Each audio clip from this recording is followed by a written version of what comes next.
সরকার গঠনের ৬ মাস পার করল বিএনপি। দায়িত্ব গ্রহণের ১৮০ দিন পূর্তি উপলক্ষে প্রধানমন্ত্রীর কার্যালয়ে শুরু হয়েছে মতবিনিময় সভা। দর্শক, আমরা সরাসরি চলে যাচ্ছি সেখানে। রয়েছেন সবাই সহ যাদেরকে আজকে এখানে আমন্ত্রণ জানানো হয়েছে, বিভিন্ন গণমাধ্যমের সাংবাদিক ভাই ও বোনেরা, আপনাদের সবাইকে আমি প্রীতি এবং শুভেচ্ছা জানাচ্ছি। এখানে শুরু করেছিলেন প্রেস সচিব সালেহ শিবলি। আমরা একটি ভগ্ন স্তূপের উপর দাঁড়িয়ে বাংলাদেশ জাতীয়তাবাদী দলের নেতৃত্বাধীন সরকার বা তার জোটের সরকার প্রতিষ্ঠিত হয়েছে। চারিদিকে ছিল অরাজকতা, নৈরাজ্যের এক ধূসর পরিবেশ। কে কখন গুম হয়ে যাবে, কে কখন অদৃশ্য হবে, তার কোনো ইয়াত্তা ছিল না। বিচার বহির্ভূত হত্যা লেগেই ছিল এবং প্রত্যেকটি ছিল হচ্ছে রাজনৈতিক উদ্দেশ্য প্রণোদিত। কেউ খালের ধারে, কেউ নদীর ধারে, কেউ পুকুরের ধারে প্রতিদিন একটার পর একটা লাশ পাওয়া যেত। সেটা উপজেলা চেয়ারম্যান হতে পারে, সেটা সাবেক এমপি হতে পারে, সেটা কোনো ছাত্রনেতা হতে পারে, সেটা কোনো যুবনেতা হতে পারে, যারা গত সরকারের রাজনৈতিক মতামতের ভিন্ন মত প্রদান করত। একজন সাবেক এমপিকে নৌকার মধ্যে পিটিয়ে হত্যা করা হয়েছে। এই নৈরাজ্যের এক ঘন অন্ধকারের মধ্যে এক বিপুল তরঙ্গের আন্দোলনের মধ্যে দিয়ে আমরা 5ই আগস্ট পেলাম এবং একটি পরিবর্তন ঘটল। কিন্তু যে লিগ্যাসি, যে ধারাবাহিকতা অর্থনৈতিক ক্ষেত্রে এবং অন্যান্য ক্ষেত্রে, সেটা তো রাতারাতি নির্মাণ করা এবং পুনর্গঠন করা সম্ভব হয় না। সেই বাংলাদেশ ব্যাংকের 850 কোটি টাকা উধাও হয়ে গেল, উড়ে গেল, এবং সেটা উড়ে বেড়ালো কোথায়? ফিলিপাইনের জুয়ার আসরে, ক্যাসিনোর মধ্যে। সোনালী ব্যাংক, বেসিক ব্যাংক, একটার পর একটা ব্যাংক লোপাট হয়ে গেল। অর্থনীতির এক কঠিন অবস্থা। লোক দেখানো কিছু মেগা প্রজেক্টের নামে মেগা লুটপাট, মেগা দুর্নীতির আমরা রূপকথার সমস্ত গল্প সেই সময় শুনে এসেছি, এবং যেটা অত্যন্ত বাস্তব এবং অত্যন্ত সত্য। সেই পরিস্থিতি, সেই লিগ্যাসির ধারায় আজকে নতুন একটি সরকার, যে সরকার অবাধ সুষ্ঠু নির্বাচনের মধ্যে দিয়ে, ইনক্লুসিভ নির্বাচনের মধ্যে দিয়ে ক্ষমতায় এসেছে এবং ক্ষমতায় এসে রাষ্ট্র পরিচালনা করছে। এবং নির্বাচনের প্রাক্কালে যে প্রতিশ্রুতিগুলো দিয়েছিলেন, যে অঙ্গীকারগুলো করেছিলেন সরকার প্রধান জনাব তারেক রহমান, সম্মানিত প্রধানমন্ত্রী, সেই প্রতিশ্রুতিগুলি পূরণেই তিনি ক্ষমতা গ্রহণের প্রায় প্রথম দিন থেকে অথবা দ্বিতীয় দিন থেকে তিনি শুরু করেছেন তার কর্মযজ্ঞ। আপনি ফ্যামিলি কার্ড বলুন, আপনি কৃষক কার্ড বলুন, আপনি খাল খনন বলুন, আপনি বৃক্ষরোপণ বলুন, নানাবিধ কর্মকাণ্ডের মধ্যে দিয়ে তিনি যে এই প্রতিশ্রুতিগুলো যেটা দিয়েছিলেন, সেই কর্মকাণ্ডগুলো তিনি অব্যাহত রেখেছেন। দিন রাত নিরন্তর প্রচেষ্টার মধ্যে দিয়ে তার প্রতিশ্রুতি বাস্তবায়নে তিনি কোনো ধরনের কমতি করেননি, ক্রমাগতভাবে সেটা করে যাচ্ছেন। এর মধ্যে বিভিন্ন ডিজাস্টার, দুর্যোগ, প্রাকৃতিক দুর্যোগ এবং আন্তর্জাতিক বিভিন্ন ঘটনা প্রবাহ, আমাদের যে স্মুথ যে উন্নয়নের যে গতি, সেখানে অনেকটা বাধা হয়েছে। কিন্তু সেই বাধা থাকার পরেও সেটাকে অতিক্রম করে এই সরকার জনগণের স্বস্তির জন্য এবং জনগণের কল্যাণের জন্য তার কাজ অব্যাহত রেখেছেন। সামাজিক সুরক্ষা থেকে শুরু করে অবকাঠামোগত উন্নয়ন, সেখান থেকে শুরু করে কি শিক্ষা, কি স্বাস্থ্য, প্রত্যেকটি ক্ষেত্রে তিনি তার যে প্রতিশ্রুতিগুলো সেটা রক্ষার তিনি চেষ্টা করে যাচ্ছেন। আজকে বিভিন্ন সেক্টরে যে সমস্ত আমরা ইয়েগুলো দেখি, যেখানে হয়তো যে বিভিন্ন সংকটগুলো দেখি, সেই সংকটগুলো উত্তরণের জন্য প্রয়োজনীয় যে নির্দেশনা, সেই নির্দেশনা দিচ্ছেন। একটা দেশ থাকলে পরে আপনার মহামারী আসতে পারে, সেখানে নানা প্রাকৃতিক দুর্যোগ আসতে পারে, বন্যা আসতে পারে, ভূমিকম্প হতে পারে, কিন্তু জনগণের একটি সরকার থাকলে সেগুলোকে মোকাবেলা করে মানুষের কল্যাণে কাজ করে যাওয়াই হচ্ছে সেই সরকারের ব্রত। কারণ এই সরকার নির্বাচিত সরকার, এবং নির্বাচিত সরকার হওয়ার কারণেই প্রতিটি ক্ষেত্রে, প্রতিটি স্তরে জবাবদিহিতা নিশ্চিত করা। আজকের যে অনুষ্ঠানটি সেই জবাবদিহিতারই একটি অংশ। বৃহত্তর জবাবদিহিতা কার কাছে? জনগণের কাছে। এবং জনগণের কাছে জবাবদিহিতা কি কার মাধ্যমে হয়? একটি সরকারের পার্লামেন্টের মাধ্যমে এবং গণমাধ্যমের সাংবাদিকদের মাধ্যমে। আজকে 6 মাসের যে অগ্রগতি এবং যতটুকু অর্জন এবং যা কর্মকাণ্ড এই সরকারের বিভিন্ন ক্ষেত্রে, বিভিন্ন সেক্টরে, বিভিন্ন মন্ত্রণালয়ে, সেটার সম্পর্কে আপনার কিছু কথা, কিছু বক্তব্য কতটুকু হয়েছে সেটাকে আপনাদেরকে অবহিত করা হবে। এখন আপনাদের সামনে বক্তব্য রাখছেন মাননীয় প্রধানমন্ত্রীর উপদেষ্টা এবং প্রধানমন্ত্রীর কার্যালয়ের স্পোকস পারসন, মুখপাত্র জনাব মেহেদী আমিন। জনাব মেহেদী আমিন, মাহাদি আমিন না মাহাদি।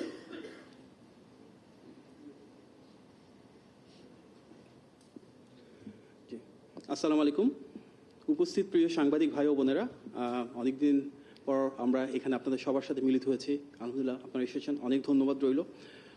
আজকে আমাদের এই ভিন্নধর্মী অনেকটা মত বিনিময় করে আয়োজনে আমাদের সাথে উপস্থিত রয়েছেন আমাদের সরকারের অত্যন্ত গুরুত্বপূর্ণ ব্যক্তিবর্গ রয়েছেন। মাননীয় প্রধানমন্ত্রীর উপদেষ্টাবৃন্দ, যার মাঝে 3 জন বিএনপি জাতীয় স্থায়ী কমিটির সম্মানিত সদস্য রয়েছেন, মাননীয় মন্ত্রীবৃন্দ, প্রতিমন্ত্রীবৃন্দ, মাননীয় প্রধানমন্ত্রীর বিশেষ সহকারীবৃন্দ, press secretary, additional press secretary সহ প্রেস টিমের সদস্যবৃন্দ। সুতরাং চমৎকার এই ভিন্ন আয়োজনের জন্য আমি মাননীয় প্রধানমন্ত্রীর প্রেস টিম এবং ইনফরমেশন মিনিস্ট্রিকে আন্তরিকভাবে ধন্যবাদ জানাই। আমরা সবাই জানি 12ই ফেব্রুয়ারি ত্রয়োদশ জাতীয় সংসদ নির্বাচন অনুষ্ঠিত হয়েছিল। দীর্ঘদিন পর এমন একটি নির্বাচন যেখানে অবাধ, সুষ্ঠু এবং নিরপেক্ষ সেই নির্বাচনে জনগণের ক্ষমতায়ন সুনিশ্চিত হয়েছিল।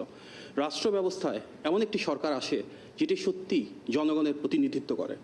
সেই সরকার 17ই ফেব্রুয়ারি অর্থাৎ আজ থেকে ঠিক 6 মাস আগে শপথ গ্রহণ করে।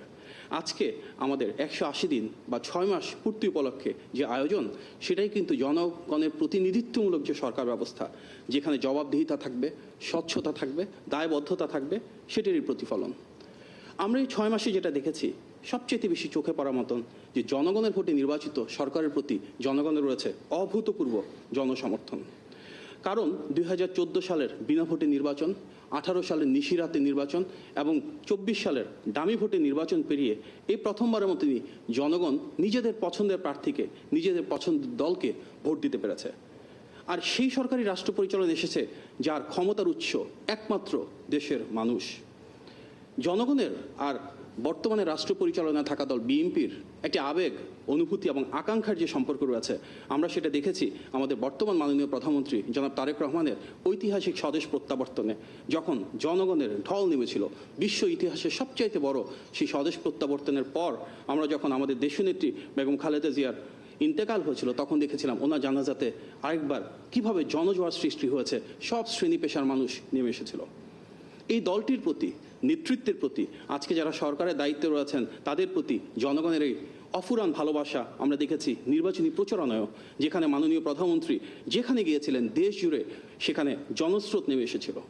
গত 6 মাসের অজস্র জনসম্পৃক্ত কর্মসূচিতে মাননীয় প্রধানমন্ত্রী দেশ জুড়ে যেখানে গিয়েছেন ঠিক একইভাবে জনগণের ঢল নেমে এসেছে। জনগণের সে আস্থা এবং বিশ্বাসকে ধারণ করেই বর্তমানে আমাদের যে সরকার, সেটি বারবার জনগণের প্রতি, দেশের মানুষের প্রতি দায়িত্ব এবং দায়বদ্ধতা নিয়ে এগিয়ে চলেছে। সরকারের এই 6 মাসে সবচাইতে যেটা ডিফারেন্ট একটা বিষয় চোখে পড়ার মতন, সেটা হচ্ছে নির্বাচনী ইশতেহারকে ধারণ করে সেখানকার প্রতিটি প্রতিশ্রুতি বাস্তবায়নের জন্য অবিরত কাজ করে চলেছে। আমরা দেখেছি এই 6 মাসে সুদৃঢ় গণতান্ত্রিক মূল্যবোধ কিভাবে সরকারের প্রতিটি কার্যক্রমে অনুরণিত হয়েছে। আজকে যে সরকার, তার পেছনে একটা দীর্ঘ ইতিহাস রয়েছে। ফ্যাসিবাদ বিরোধী 1.5 দশকের সেই রক্তক্ষয়ী সংগ্রাম, যেখানে গুম, খুন, হামলা, মামলা, মানবাধিকার লঙ্ঘন পেরিয়ে বাংলাদেশের সকল গণতন্ত্রকামী রাজনৈতিক দল বিএনপির নেতৃত্বে রাজপথে ছিল। সেই রক্তক্ষয়ী সংগ্রামের ধারাবাহিকতায় আমরা দেখেছি প্রতিটি শ্রেণী এবং পেশার মানুষ এবং গণতন্ত্রকামী প্রতিটি রাজনৈতিক দল এক হয়ে জুলাই গণ অভ্যুত্থানে ফ্যাসিবাদের পতন ঘটিয়েছিল।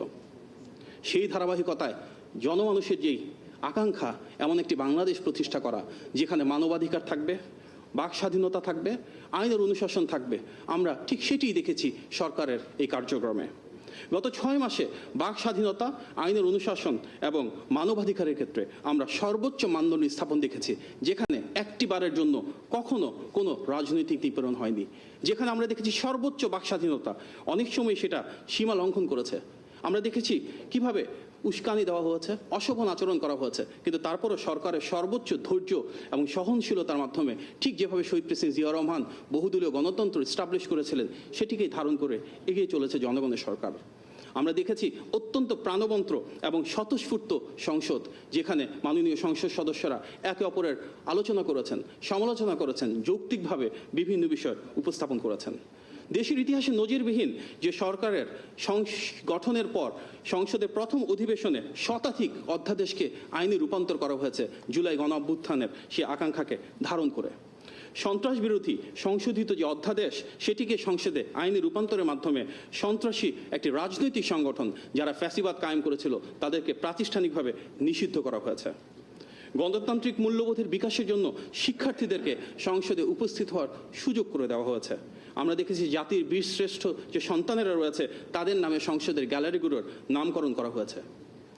বিএনপির এই সরকারের ঐতিহ্য সেই সুমহান দর্শন বাংলাদেশি জাতীয়তাবাদ, এবং সেটিকে ধারণ করেই ভিন্ন মত, পথ, ধর্ম, বর্ণ, পাহাড়, সমতলের সক্ষম অক্ষম প্রতিটি মানুষকে এক কাতারে নিয়ে এসে আমাদের এই সরকার নিশ্চিত করেছে সকলের স্বাধীনতা, সকলের অধিকার এবং সকলের জন্য অন্তর্ভুক্তিমূলক উন্নয়ন, যার পাথেও আমাদের সাম্য, মানবিক মর্যাদা এবং সামাজিক সুবিচার দেশের প্রতিটি নাগরিকের জন্য সুনিশ্চিত করা।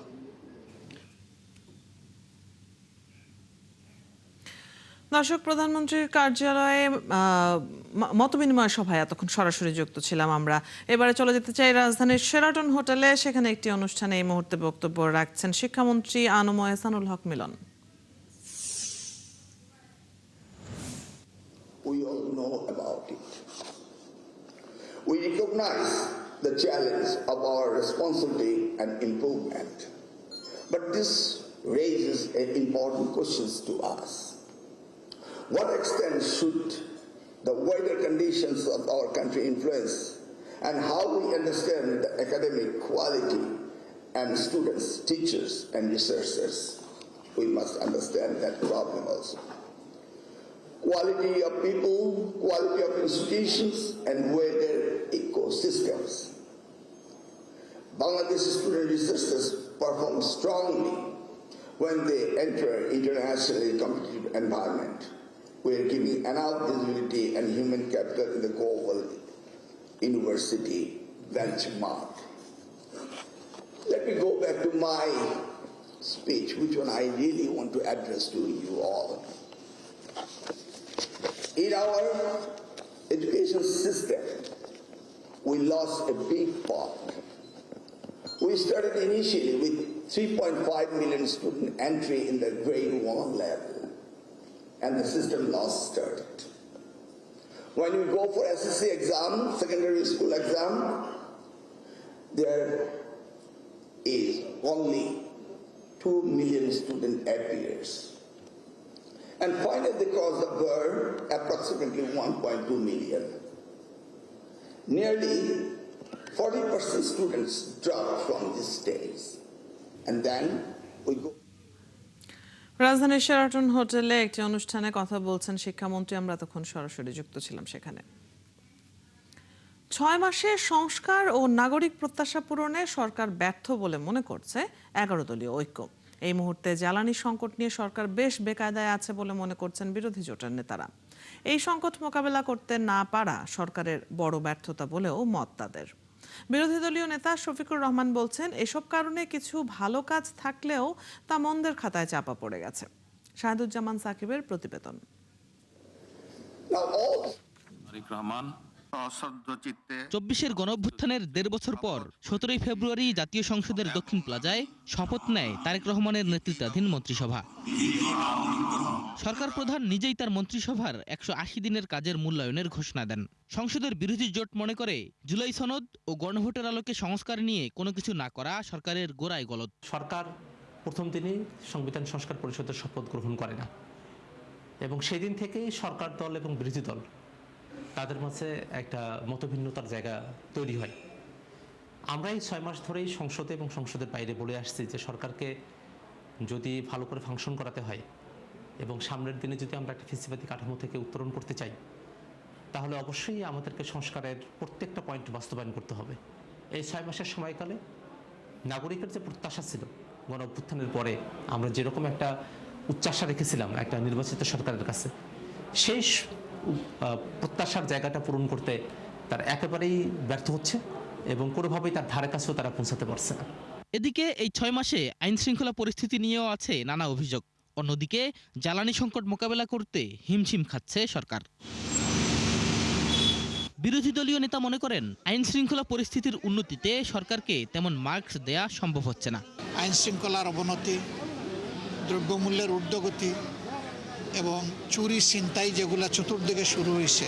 তার মতে সংকট হতে পারে আগে থেকে এমনটা জানার পরও জ্বালানি নিয়ে ভালো কোনো পরিকল্পনা নেয়নি সরকার। এর ফলে মানুষের ভোগান্তি চরমে। ওনারা বলতেন যে নির্বাচন হয়ে গেলে সব কিছু ঠিক হয়ে যাবে। তো নির্বাচন তো হয়ে গেল, 6 মাসও চলে গেল, এখন ঠিক না হয়ে বেটিকটা বাড়তেছে কেন?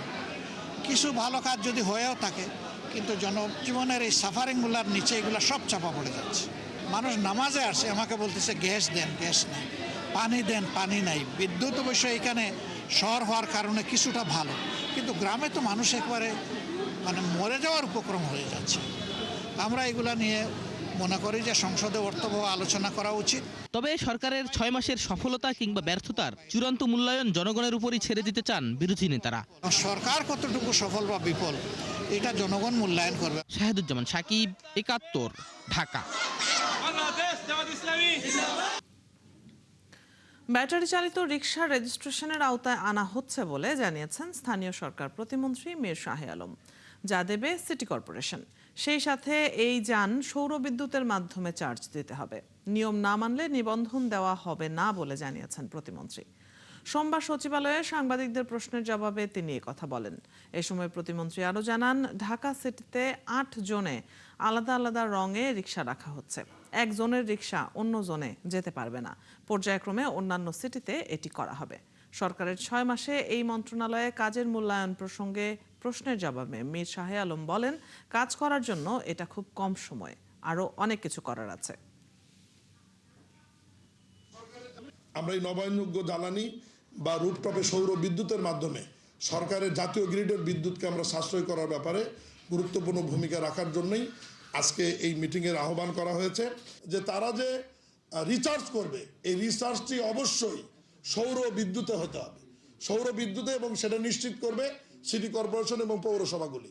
সৌর বিদ্যুতের বাইরে রিচার্জ করলে এই ব্যাটারি চালিত বা ই রিক্সাগুলোকে আমরা রেজিস্ট্রেশন দেব না এবং নবায়ন করব না, এবং এদের রেজিস্ট্রেশন এখন থেকে বিআরটিএ দিবে না, সিটি কর্পোরেশন দেবে, এবং জাতীয় সংসদে এটার জন্য আইন পাশ করা আছে। সার ডিলার নিয়োগ ও বিতরণ সংক্রান্ত নীতিমালা স্থগিত করার দাবিতে প্রেসক্লাবে অবস্থান কর্মসূচি পালন করেছেন খুচরা বিক্রেতারা। সরকার অনুমোদিত কার্ডধারী খুচরা বিক্রেতাদের বহাল রাখার দাবি জানান তারা। সকালে জাতীয় প্রেসক্লাবের সামনে খুচরা সার বিক্রেতা অ্যাসোসিয়েশন অব বাংলাদেশের নেতারা অভিযোগ করেন, নতুন নীতিমালা কার্যকর হলে হাজারো বিক্রেতার কর্মসংস্থান হুমকির মুখে পড়বে। একই সঙ্গে আর্থিক সংকটে পড়ার আশঙ্কা রয়েছে ব্যবসায়ীদের।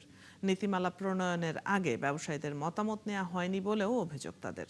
তাই কৃষক, সার ব্যবসায়ী সহ সংশ্লিষ্ট সব পক্ষের মতামত নিয়ে নীতিমালা পুনর্বিবেচনার দাবি জানান তারা।